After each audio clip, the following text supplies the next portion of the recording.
सरदार भी तुम्हारा है, तुम झूठ को सच लिख दो, ये अखबार भी तुम्हारा है। खून मजलूम इससे ज्यादा नहीं बहने वाला, जुल्म का दौर आगे नहीं रहने वाला।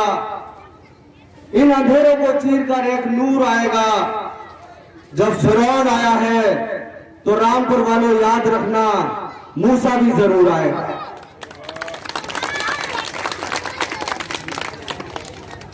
मेरे अजीजों, दोस्तों और मेरे प्यारे नौजवान साथियों, मैं आज आप सभी को ये बताने आया हूं कि आने वाला चुनाव जिसकी वोटिंग 14 तारीख को होनी है, इसके बारे में आपको कुछ समझाने के लिए आया हूं, आपको बताने के लिए आया हूं कि इसकी कितनी बड़ी अहमियत है, आपको कितना सोच समझकर वोट करना है। जिस तरह से आप भारतीय जनता पार्टी के अत्याचार सह रहे हो, भारतीय जनता पार्टी का गुंडा राज देखा आपने, किसानों के साथ कितने बड़े अत्याचार हुए, मुस्लिमों के साथ कितने बड़े अत्याचार हुए, वो चाहे एनआरसी हो, सीए हो या फिर और कोई एहतजाज हो, हर तरह से पुलिस प्रशासन ने, इस भारतीय जनता पार्टी ने आपको सताने का काम किया है, आपके साथ जुल्म और सितम ढाने का काम किया है। तो आज ये वक्त है कि आपको बहुत सोच समझकर वोटिंग करना है। और मैं आपको बताऊं कि बहुजन समाज पार्टी एक बहुत मजबूत पार्टी है, एक ऐसी पार्टी है जो कभी हिंदू और मुस्लिम की राजनीति नहीं करती है, जो सिर्फ और सिर्फ अगर राजनीति करती है तो रोजगार के नाम पर राजनीति करती है, विकास के नाम पर राजनीति करती है, शिक्षा के नाम पर रोजगारी करती है, अमन और अमान के नाम पर राजनीति करती है। आप सभी को आने वाली 14 तारीख में मैं आपसे ये गुजारिश करने के लिए आया हूं कि आप सभी को हाथी के निशान पर ज्यादा से ज्यादा मोहर लगाकर बहन जी के हाथों को कामयाब बनाना है और अपने प्रत्याशी को बहुत वोटों से जिताना है। 2022 में मैं आपको बताना चाहता हूं कि निश्चित तौर पर बहुजन समाज पार्टी की सरकार बन रही है। ये जो मीडिया लोगों को गुमराह करने का काम कर रहा है, हमें इसके बारे में इसका नहीं सुनना है, नहीं सोचना है। मीडिया सिर्फ और सिर्फ गुमराह करने का काम कर रहा है। जैसे कि आपने बिहार के अंदर देखा, मीडिया ने आपको दिखाया कि यहाँ पूर्ण बहुमत की बीजेपी की सरकार बन रही है, लेकिन सबसे तीसरे नंबर की पार्टी थी भारतीय जनता पार्टी बिहार के अंदर।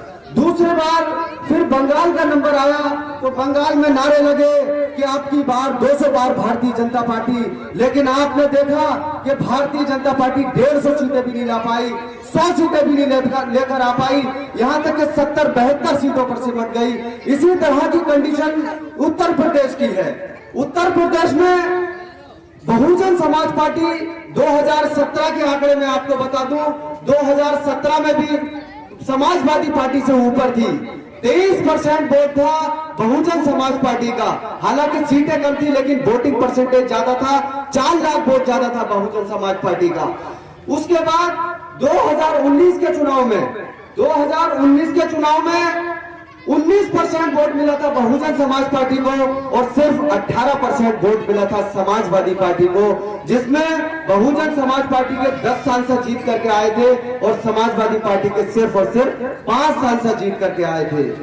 तो इसलिए आपको मीडिया के दिखावे पर नहीं जाना है, आपको मजबूती के बारे में सोचना है। यह आपकी अपनी मजबूती है, आपको बहुत मजबूती के साथ काम करना है, बहुत मजबूती के साथ में सोचना है कि इस बार हमें किसको वोट देना है।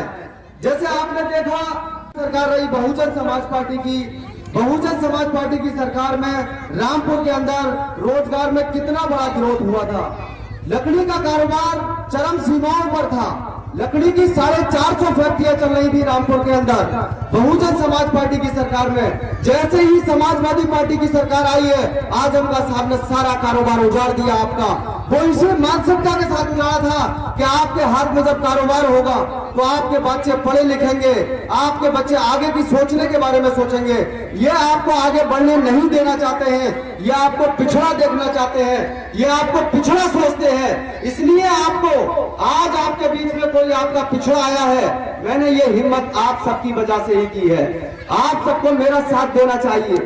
2022 में निश्चित तौर पर बहुजन समाज पार्टी की सरकार आ रही है, तो मैं आप सभी से फिर यही गुजारिश करूंगा, क्योंकि समाजवादी पार्टी ने कुछ नहीं किया है आपको। रामपुर में सिर्फ और सिर्फ आपको धोखे के सिवाय आपका वोट लिया है। हर मोहल्ले के अंदर 4-5 गुंडे छोड़ देते हैं, जिन्हें कई सौ करोड़ रुपए कमाने के बाद वो आपका गरीबों और कमजोरों का वोट जबरदस्ती डलवा देते हैं, जिसका फायदा आपको नहीं पहुंच पाता है। वो करोड़पति बन गए और हम जहां थे, जो लोग रामपुर में कारचौप कर रहे थे अब से 45 साल पहले, वो आज भी कारचौप कर रहे हैं। जो लोग बीड़ियां बना रहे थे वो आज भी बीड़ी बना रहे हैं, जो पतंग चला रहे थे वो आज भी पतंग बना रहे हैं, और जो रिक्शा चलाते थे वो आज भी रिक्शा चलाते हैं। तो ये आपको सोचना पड़ेगा कि आपको अगर आगे बढ़ना है तो रामपुर के अंदर बदलाव लेकर आना पड़ेगा। इनकी सोच को समझना पड़ेगा, इनकी मानसिकता को समझना पड़ेगा। ये आप पिछड़ों को पिछड़ा ही देखना चाहते हैं, ये पिछड़ों को किसी कीमत आगे बढ़ते हुआ नहीं देखना चाहते हैं। शहर में सबसे बड़ी आबादी पिछड़े समाज की है, जिसमें तकरीबन 70,000 वोट सिर्फ और सिर्फ अंसारी समाज का है।